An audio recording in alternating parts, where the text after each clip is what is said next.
میں نے جو آپ کے سامنے سورہ دہا شریف کی ایک آیہ مبارکہ تلاوت کی، اس پوری سورت کا شان نزول یہ ہے کہ کچھ دنوں کے لیے وحی آنی رک گئی۔ کریمہ علیہ السلام تشریف فرمائیں، ایک عورت جو ہے وہ گزری اور اس نے انتہائی بے ادبی والے الفاظ استعمال کیے۔ اس نے کہا کہ ان کو ان کے رب نے چھوڑ دیا ہے، ان کو ان کے رب نے چھوڑ دیا ہے۔ اللہ اکبر کبیرہ۔ تو یہ بات، اس بات کا دکھ صرف وہی محسوس کر سکتا ہے جس کو یہ کہا جائے کہ تیرے محبوب نے تجھے چھوڑ دیا ہے، اور وہ امام الانبیاء علیہ السلام کو کہا جائے کہ آپ کو آپ کے رب نے چھوڑ دیا ہے، تو کتنی تکلیف والی بات ہوگی، کتنی دکھ والی بات ہوگی۔ آپ قرآن پاک اٹھا کر کے دیکھیں کتنی آیات کریمہ ہیں جو اللہ تعالیٰ نے اپنے حبیب کی تسلی کے لیے نازل کی ہیں۔ اپنے حبیب کی تسلی کے لیے رب نے قرآن کی آیات نازل فرمائی ہیں۔ یہاں تک کہ ایک بار کریمہ علیہ السلام تشریف فرما ہیں، غمگین بیٹھے ہوئے ہیں، دعوتی جد و جہد اور اس کے آگے رکاوٹیں، اپنی طرف سے محنت پوری ہو رہی ہے، لیکن دین کے دشمن جو ہیں وہ بات کو آگے پہنچنے نہیں دے رہے۔ میرے آقا علیہ السلام غمگین بیٹھے ہوئے ہیں، جبریل امین حاضر ہوئے، آ کے عرض کرتے ہیں یا رسول اللہ صلی اللہ علیہ وسلم، آپ کا غم دور کرنے کے لیے رب نے مجھے بھیجا ہے، فرمائیں تو کوئی نشانی نہ دکھا دوں آپ کو، کوئی ایسی بات آپ کو دکھا دی جائے جس سے آپ کا غم ہلکا ہو جائے، دل کو اطمینان اور سکون مل جائے، مزید غلبہ دین کے لیے جد و جہد میں تقویت پیدا ہو جائے۔ قربان جائیں، جبریل امین علیہ السلام عرض کرتے ہیں کریمہ علیہ السلام کی بارگاہ میں، یا رسول اللہ صلی اللہ علیہ وسلم، وہ جو درخت ہے نا سامنے، آپ اسے بلائیں، آپ کے پاس چل کر آ جائے گا۔ اس درخت کو بلائیں، وہ چل کر آپ کے پاس آئے گا۔ اللہ اکبر کبیرہ۔ میرے کریمہ علیہ السلام نے اس درخت کو بلایا، اپنی جڑیں اکھیڑتا ہوا کریمہ علیہ السلام کی بارگاہ میں حاضر ہو گیا، کھڑا رہا، پھر واپس چلا گیا۔ قربان جائیں، جو حبیب کریم علیہ السلام غمگین ہوں تو رب حبیب کو خوش کرنے کے لیے درختوں کو حبیب کی بارگاہ میں بھیج دیں۔ جی، درختوں کو حبیب کریم علیہ السلام کی بارگاہ میں بھیج دیں۔ آقا علیہ السلام کے ایک صحابی ہیں، وہ فرماتے ہیں ایک سفر کے موقع پر ہم ایک سفر سے واپس آ رہے ہیں، تو راستے کے اندر کریم آقا علیہ السلام کے باقی صحابہ ایک جگہ آرام فرمائیں، آقا علیہ السلام ایک درخت کے نیچے آرام فرمائیں، آرام فرما رہے ہیں آقا علیہ السلام، تو کہتے ہیں کہ ایک درخت دور سے آیا، آ کر کے آقا علیہ السلام کے پاس کھڑا ہو گیا، اس نے سلام عرض کیا، سلام کرنے کے بعد واپس چلا گیا۔ آقا علیہ السلام بیدار ہوئے، میرے آقا صلی اللہ علیہ وسلم نے آقا علیہ السلام کی بارگاہ میں وہ صحابی عرض کرتے ہیں یا رسول اللہ، درخت جو ہے وہ والا درخت آپ جب آرام فرما رہے تھے، یہ وہاں سے آیا اور آ کے آپ کے پاس کھڑا ہو گیا، پھر یہاں سے واپس چلا گیا۔ میرے کریم آقا علیہ السلام نے ارشاد فرمایا، میں کہ میرے غلام، میں جب یہاں آرام کر رہا تھا تو حضور نے یہ نہیں فرمایا میں سویا ہوا تھا تو مجھ سے پوچھ رہا ہے۔ یہی وجہ نا میں اور آپ سوئیں ہمارا وضو ٹوٹ جاتا ہے۔ حضرت عائشہ پاک فرماتی ہیں آقا علیہ السلام آرام فرماتے تھے، اٹھتے تھے، حضور نماز شروع فرما دیتے تھے۔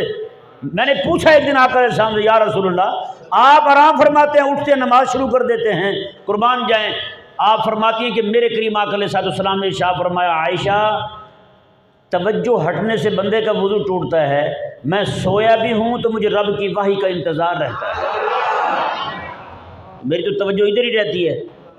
اللہ اکبر۔ وضو شکنی نہیں ہوتی، حضور سو بھی جائیں تو وضو آقا علیہ السلام کا برقرار رہتا ہے۔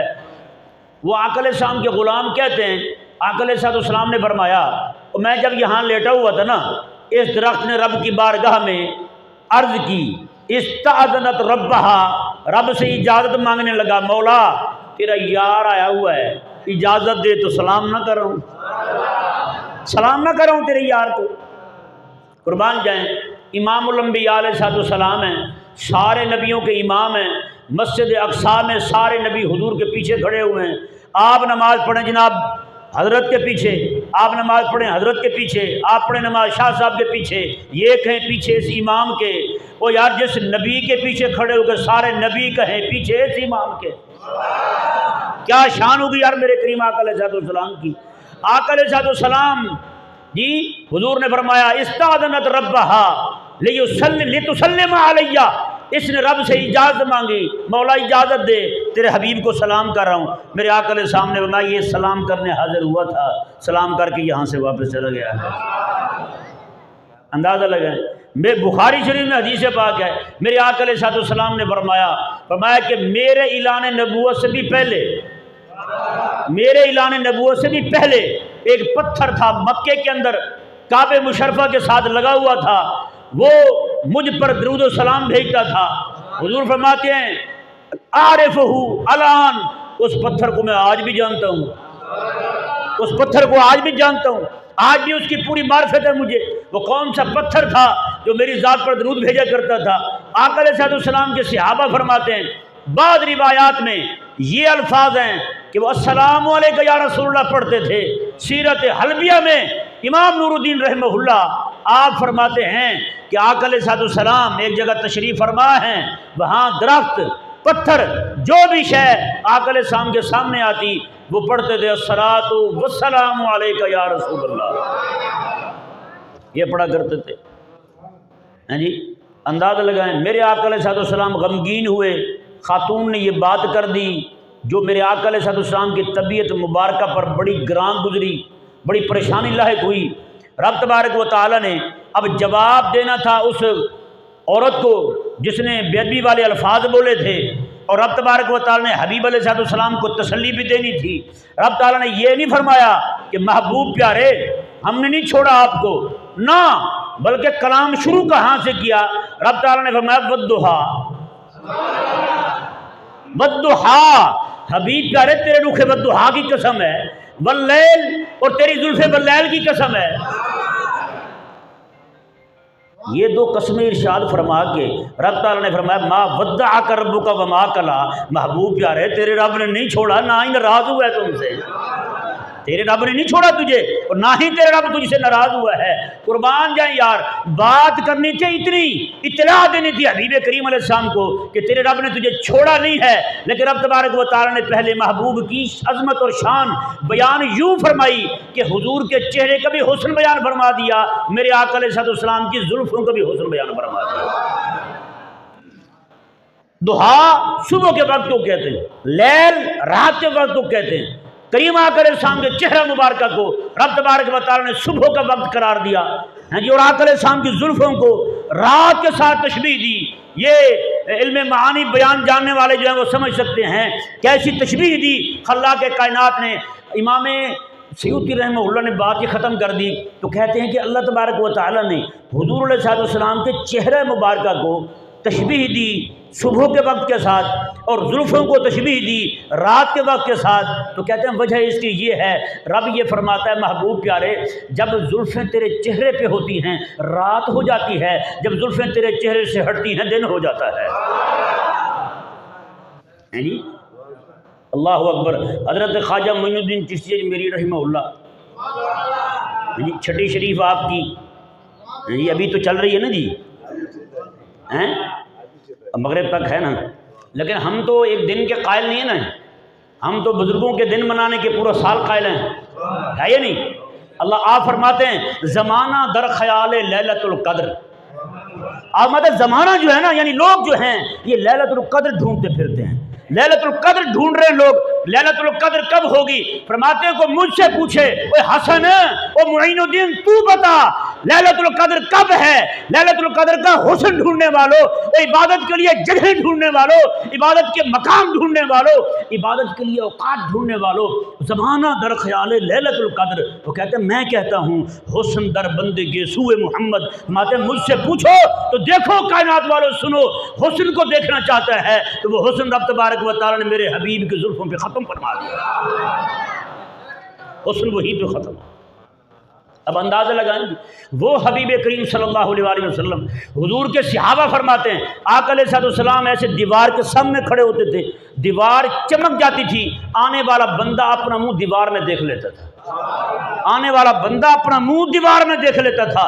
میرے خالق اور مالک نے اتنا حسن عطا فرمایا تھا حبیب کریم علیہ الصلوۃ والسلام کو۔ پیارے بھائیوں، اب تھوڑا سا غور کریں، کوئی بھی بندہ ہو، اس کا محبوب ہو، کبھی بھی اس کو تکلیف نہیں آنے دے گا، آنے دے گا تکلیف؟ پریشانی میں دیکھے گا اسے، غم میں دیکھے گا اسے کبھی؟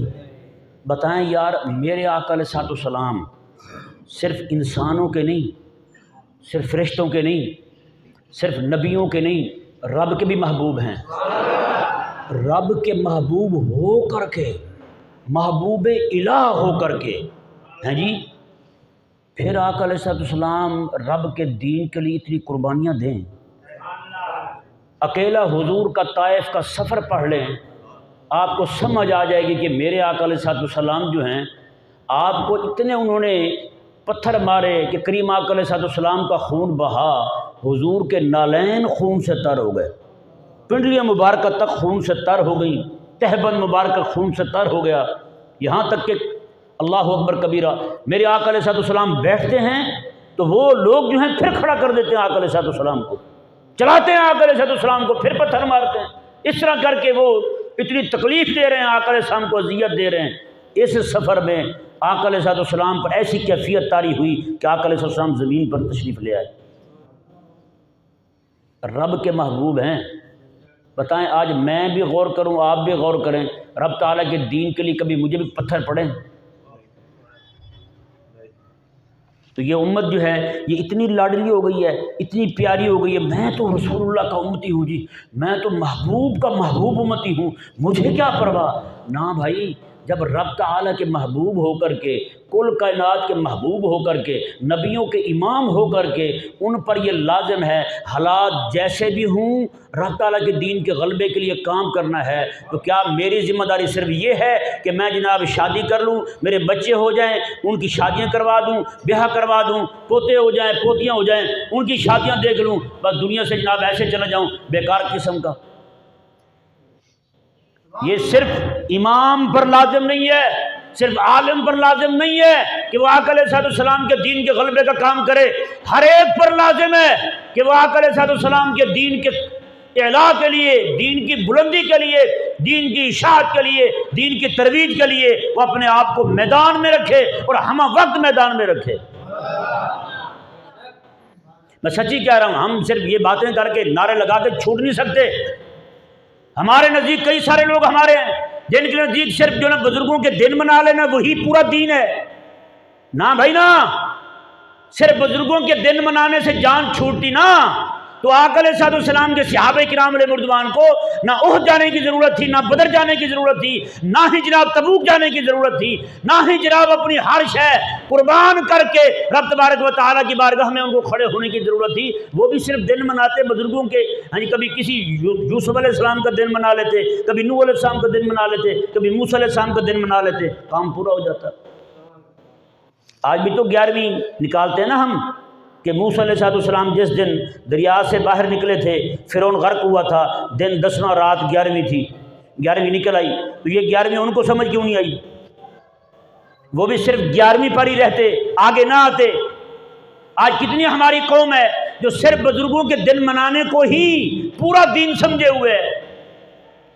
اور بھائی دین جو ہے نا صرف مولویوں نے اپنے بچے نہیں پڑھوانے، دین آپ پر بھی لازم ہے۔ مدرسے جو ہیں آپ کے بچے بھی مدرسے میں پڑھیں، آپ کے بچے بھی قرآن کا علم حاصل کریں، آپ کے بچے بھی حدیث کا علم حاصل کریں۔ جیسے عالم پر امام پر لازم ہے کہ وہ حضور کے دین کو اونچا کرنے کے لیے وہ کام کرے، رات دن کوشش کرے، جد و جہد کرے، آپ پر بھی لازم ہے پیارے بھائیوں۔ مسلمان ہیں نا ہم، کلمہ پڑھنے والے ہیں نا، تو کلمہ پڑھنے کے ناطے جو احکامات بھی رب تبارک و تعالیٰ کے ہوں گے، کہیں پہ کوئی ایسا باب نہیں ہے کہ یہ والا حکم صرف مولویوں کو یہ ہے، عوام کے لیے نہیں ہے۔ اگر ہم نے اپنا مقصد یہی سمجھا ہے کہ دنیا میں آئیں، کمائیں، کھائیں، پئیں، مزے اڑائیں اور دنیا سے روانہ ہو جائیں، تو پیارے بھائیوں پھر ہم گھاٹے میں۔ ہم نے دنیا میں آنے کا مقصد نہیں سمجھا، پھر ہم نے اپنی تخلیق کا مقصد نہیں پہچانا۔ رب تبارک و تعالی نے قرآن کریم میں ارشاد فرمایا کنتم خیر امت اخرجت للناس تامرون بالمعروف وتنہون عن المنکر۔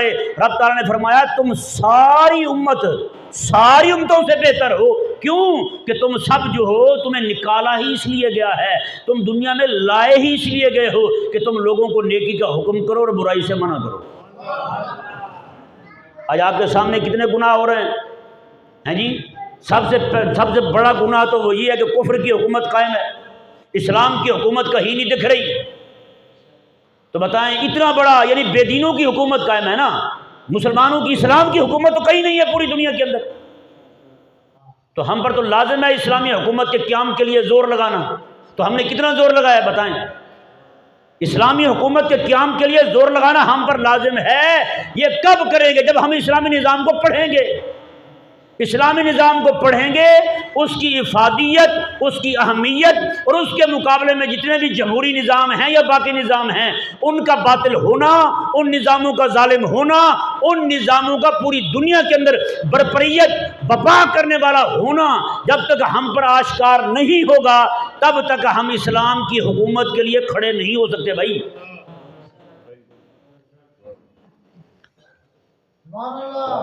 آج سارے عہد کرتے ہیں کہ ہم اپنے بچوں کو حضور کا دین پڑھائیں گے، ہر گھر میں کم از کم ایک بچہ قرآن کا حافظ ہوگا، ہر گھر میں ایک بچہ جو ہے وہ مدرسہ دین پڑھنے کے لیے جائے گا۔ اللہ تبارک و تعالی مجھے بھی اور آپ کو بھی حضور کے دین کے غلبے کے لیے رات دن کوشش کرنے کی توفیق عطا فرمائے۔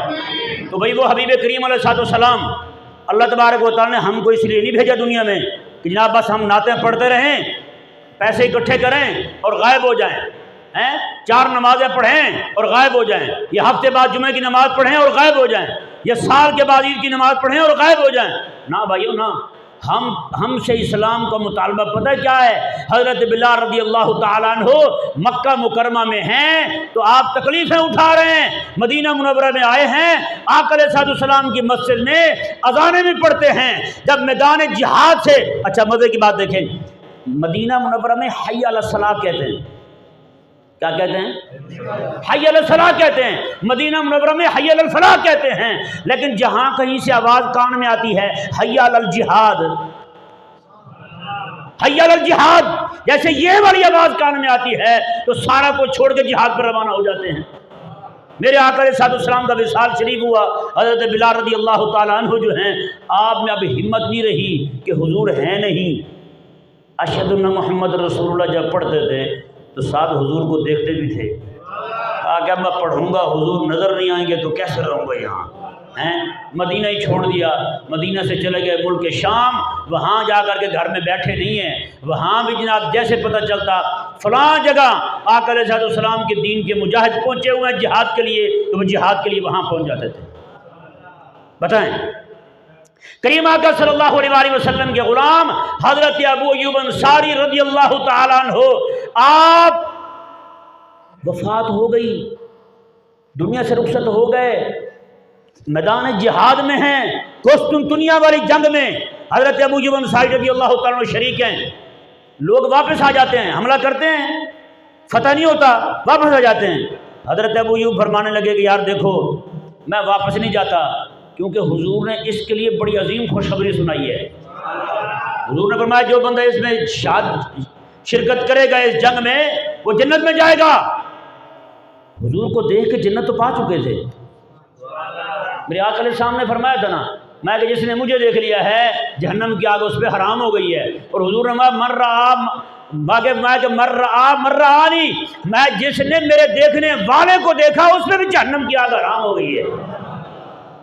تو جو بندہ آگے جنتے بڑھتا پھرتا ہے، جس کو دیکھنے سے بندے جنتی بن جائیں، یعنی وہ جناب اس بات کے لیے وہی ٹھہر جاتے ہیں کہ میں گھر نہیں جاتا، میں یہی رہوں گا، جھوپڑی ڈال لی وہی بیٹھ گئے۔ میں کہ یار جب بھی تم آیا کرو نا حملہ کرنے کے لیے تو مجھے یہیں سے لے جایا کرو۔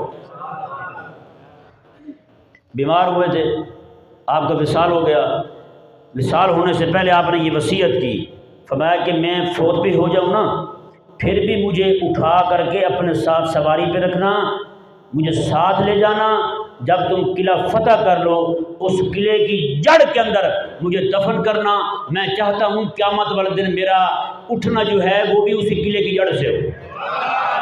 بتائیں، آپ کی وفات شریفہ کے بعد کئی دن تک، بعد نے 13 دن لکھے، بعد نے 21 دن، 22 دن تک کی روایتیں ملتی ہیں۔ حضرت سیدنا ابو ایوب انصاری رضی اللہ عنہ کو وفات شریف کے بعد اتنے دن تک سواری پہ رکھ کے حضور کے صحابہ لیے پھرتے رہے۔ کہاں دفن کریں گے؟ اسی جگہ جا کے دفن کریں گے۔ بتائیں یار، وفات کے بعد بھی جہاد نہیں چھوڑ رہے، میں اور آپ، ہمارے تو دل میں کبھی جہاد کی بات تک نہیں آئی، کریں گے کہاں ویسے؟ تو خلاق کائنات جو ہم سے مطالبہ فرما رہا ہے نا، آقا علیہ السلام کے صحابی تھے، ان کا جسم بھاری ہو گیا، وہ چل بھی نہیں سکتے تھے، سواری پر بیٹھ کر گئے، آقا علیہ السلام کے غلام ہیں، وہ فرماتے کہ میں نے دیکھا میدان جہاد میں ایک صندوق ہے، اس کے اوپر بیٹھے ہوئے، کہتے میں نے کہا حضرت آپ لڑ تو سکتے نہیں تو آپ آئے کیوں ہیں، قربان جائیں؟ آپ نے فرمایا یار میں نے کہا چلو آپ کے ساتھ کھڑا ہوں گا، کوئی رش تو بناؤں گا نا تمہاری جماعت کا۔ میرے حضور جہاد پہ جانے لگے، آقا علیہ السلام کے نبی نے صحابی آ گئے، کہنا کہ یا رسول اللہ میں بھی چلتا ہوں۔ لوگوں نے کہا یار آپ جو ہے جہاد تو کر نہیں سکیں گے تو آپ جائیں گے کیسے؟ تلوار ماریں گے تو کسے ماریں گے؟ قربان جائے اس حضور کے اس غلام نبینا صحابی پر۔ وہ کہنے لگے یار مجھے جھنڈا دے دینا، جتنی مرضی تیز لڑائی ہو جائے گی، لڑائی کی شدت دیکھ کے بھاگوں گا تو جھنڈا میں نیچے نہیں آنے دوں گا، جھنڈا لے کے کھڑا رہوں گا۔ اللہ اکبر۔ آقا علیہ السلام کے ایک صحابی ہیں حضرت سیدنا ابو عبیدہ بن جراح رضی اللہ تعالیٰ عنہ، ہیں جی، وہ ابن جراح رضی اللہ تعالیٰ عنہ آقا علیہ السلام کے صحابی ہیں، وہ اپنے گھر والوں کو کہتے ہیں، حالانکہ ایک ٹانگ سے معذور ہیں، ایک ٹانگ سے معذور ہیں، گھر والوں کو کہتے ہیں میں نے بھی جانا ہے۔ ان کی گھر والی نے کہہ دیا کہ تو جا کے لڑے گا کیسے؟ جب یہ بات کی نا، انہوں نے وہیں بیٹھ کے دعا کی، یا اللہ میں جا رہا ہوں واپس نہ آؤں، کہیں یہ نہ ہو کہ مجھے پھر یہ تانے دیں ہاں بھی تو گیا تھا پھر واپس آ گیا ہے۔ قربان جائیں، میرے کریم آقا علیہ السلام کے ساتھ چل پڑے، حالانکہ رب کے قرآن نے اجازت دی تھی جو ٹانگ سے معذور ہو وہ جہاد پہ نہ جائے۔ رب فرماتا ہے میں نہیں پوچھوں گا، میں نہیں پوچھوں گا، لیکن غلبہ دین کی تڑپ ایسی تھی ان میں تو پیچھے رہتے کوئی نہیں تھے۔ وہ آقا علیہ السلام کے صحابی جو ہیں وہ جاتے ہیں احد میں، قربان جائیں، احد میں جا کر کے لڑتے ہوئے شہید ہو جاتے ہیں۔